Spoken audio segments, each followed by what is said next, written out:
कभी कभी ऐसा होता है ना कि सब्जी बनाने का बिल्कुल मन ही नहीं होता है। मन ये होता है कि कुछ ऐसा बना ले जिसमें ज्यादा मेहनत ना करनी पड़े, काटना पीटना ना पड़े और आराम से खाना भी सबका हो जाए। और कल शरद पूर्णिमा भी थी, तो शरद पूर्णिमा में खीर बनाना भी बहुत ज़रूरी होता है और वो तो बनाना ही पड़ता है क्योंकि प्रसाद चढ़ाना होता है। तो उसके लिए मैंने 1 लीटर दूध लिया, फुल क्रीम दूध था, और दूध को बॉईल होने के लिए चढ़ा दिया। अब क्या करूं, खाने के लिए भी तो कुछ बनाना था, तो थोड़ा सा मैंने पैन में, छोटे वाले जो तड़का पैन होता है, उसमें थोड़ा सा बटर डाला और कुछ लहसुन की कलियां, 6-7 लहसुन की कलियां थी बड़ी बड़ी, उसको डाल के उसमें अच्छे से कुक कर लिया।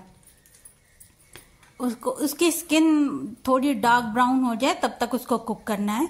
जब वो अच्छे से कुक हो जाएगी तो फिर थोड़े छोटे छोटे कटे हुए लहसुन के टुकड़े वो भी मैंने डाल दिए। ये लहसुन के जो छोटे टुकड़े हैं उनसे मैंने सुबह खिचड़ी बनाई थी, उसमें डाल दूंगी, तो हस्बैंड को मैं वही दे दूंगी क्योंकि मेरे हस्बैंड को वो बाहर से खा के आए थे और खिचड़ी बहुत जरा सी बची थी, 1 कटोरी, तो वो बोले बस वही हम मुझे गर्म करके दे दो। और मैंने सुबह खिचड़ी में तड़का वड़का कुछ लगाया ही नहीं था, तो मैंने सोचा अभी लहसुन का ही तड़का लगा के उनको गर्म करके दे देती हूँ। तो इसी में मैंने छोटे वाले लहसुन भी डाल दिए। अब जब ये अच्छे से कुक हो जाएगा तो इसमें से छोटे वाले लहसुन अलग निकाल लेंगे और बड़े वाले लहसुन अलग निकाल लेंगे। ये देखिए, मुझे बस ये लहसुन कुक करना था, तो ये बड़े वाले लहसुन मैं निकाल ले रही हूँ अलग, और ये छोटे वाले लहसुन और ये बटर उसमें खिचड़ी में डाल के तड़का लगा दूंगी। तो दोनों काम एक साथ आराम से हो गया। अब ये देखिए, इसमें बड़े लहसुन अब नहीं है बिल्कुल, ये छोटा लहसुन है। अब इसको मैं डाल के उसमें तड़का लगा देती हूँ।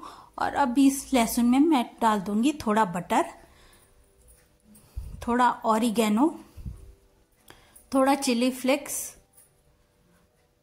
और थोड़ा नमक डाल के फिर आप इसको अच्छे से, क्योंकि लहसुन गरम है तो बटर भी अच्छे से मेल्ट होने लगेगा धीरे धीरे। इसको ऐसे ऐसे पीस कर लीजिए और फिर इसको दबा दबा के बिल्कुल क्रीम जैसा पेस्ट बना लेना है।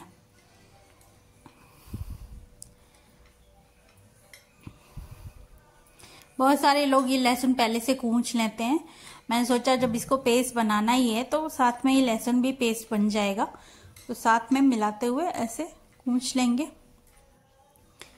ये देखिए, बस थोड़ा सा ज़्यादा प्रेशर लगाना था, वैसे भी बटर बहुत जल्दी मेल्ट होने लगता है रूम टेम्परेचर पे आते ही।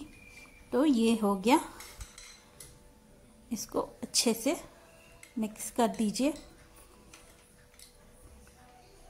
अब ये मैंने जुगाड़ बनाया है ताकि मुझे सब्जी ना बनाना पड़े और ये काटने पीटने का काम ना करना पड़े, आसानी से मेरा काम हो जाए। और मैं कुछ ऐसे ही शॉर्टकट में, कभी कभी जब मेरे हस्बैंड को नहीं खाना होता है तो मैं ऐसे ही शॉर्टकट में कुछ कर लेती हूँ और अपना खाना बना लेती हूँ। तो ये हो गया बटर रेडी, ये हो गया गार्लिक बटर रेडी हो गया। अब हम सेंक लेते हैं। अगर आप लोग इसको ब्रेड के साथ खाना चाहेंगे, क्योंकि ये गार्लिक बटर है तो ब्रेड के साथ ही खाना चाहेंगे, पर मैं देखिए कैसे खाती हूँ। अब ये दूध में थोड़ा सा चावल, ये आधी कटोरी चावल थी, उसको धो के फिर फूलने को छोड़ देना और फिर दूध में बॉईल होने के लिए डाल देना है। और ये देखिए, मैंने बनाई रोटी, ब्रेड के चक्कर में नहीं पड़ना है, थोड़ा हेल्दी खा लेंगे, बटर तो है पर रोटी के साथ खाएंगे हम इसको। रोटी बना ली, रोटी को फुला लिया, ये सिक गई है रोटी, थोड़ा और सेक लेंगे। तवे पे सेकने में थोड़ी सी मुश्किल आती है, पूरा अच्छी तरह से फूलता नहीं है, कभी कभी फूल जाता है। मतलब अगर मैंने 10 रोटियां बनाई हैं तो उसमें से 6 फूलती हैं, 4 नहीं फूल पाती हैं। तो देखिए, ये हो गई, रोटी बन गई। अब इस रोटी में हम लगाएंगे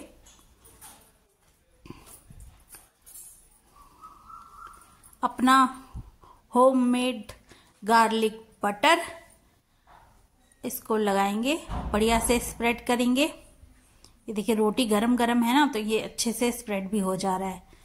ये देखिए, ऐसे स्प्रेड कर लीजिए। और आप चाहे तो ऐसे भी खा सकते हैं, पर मैंने ऐसे नहीं खाया। मैंने इसको और टेस्टी बनाने का जुगाड़ किया। देखिए मैं क्या लगाती हूँ इसमें। ये लग गया है पूरा, अच्छी तरह से चारों तरफ लगा लीजिए। ये फैल गया। अब इसमें मैं लगाऊंगी ये खीरे के लच्छे, खीरे के नूडल्स कह सकते हैं आप इसको, और ऊपर से डाल लीजिए टमाटर। बस सारी चीजें तो बटर में ही पड़ी हुई हैं, गार्लिक बटर में, और कुछ आपको डालने की जरूरत नहीं है। बस इसको आप ऐसे रोल कीजिए, ये देखिए, और इसको ऐसे खा लीजिए। ये आपका रोल तैयार हो गया। बिल्कुल इजी और टेस्टी और हेल्दी भी है। इसी तरह मैंने दूसरे रोटी को भी इसी तरह किया। बटर लिया और उस पर अच्छे से लगा दिया। बटर लगा के फिर उस पे आप डाल दीजिए खीरे के लच्छे। अच्छा, ये खीरे के लच्छे निकालने के लिए एक आती है मशीन टाइप की छोटी सी, जैसे छीलनी पीलर होता है वैसा ही होता है वो भी। ऐसे नूडल्स खीरे के निकल आते और इसके आराम से निकल आते हैं, बहुत टेस्टी लगते हैं। और इसके ऊपर लगाइए टमाटर और इसको करिए रोल, ये देखिए। और आपको कुछ करने की ज़रूरत ही नहीं है, शॉर्टकट में आपका काम हो गया। सब्जी भी नहीं बनाना पड़ा और टेस्टी और हेल्दी दोनों ही खाना तैयार हो गया।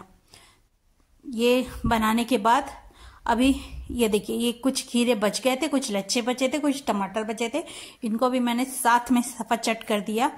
अब ये खीर ऑलमोस्ट बन चुकी है और इसमें डाल देते हैं कुछ ड्राई फ्रूट्स, कुछ नट्स और साथ में चीनी, और इसको लास्ट में इलायची पाउडर, और इसको मिक्स करेंगे और फिर भगवान को भोग लगा देंगे। अब आपको ये गार्लिक बटर और ये रोल का आइडिया कैसा लगा? अच्छा लगा हो तो लाइक कीजिएगा, सब्सक्राइब कीजिएगा और शेयर भी ज़रूर कीजिएगा। और एक बार आप अपने घर में भी इसी तरह गार्लिक बटर वगैरह बनाइए और खा के देखिए।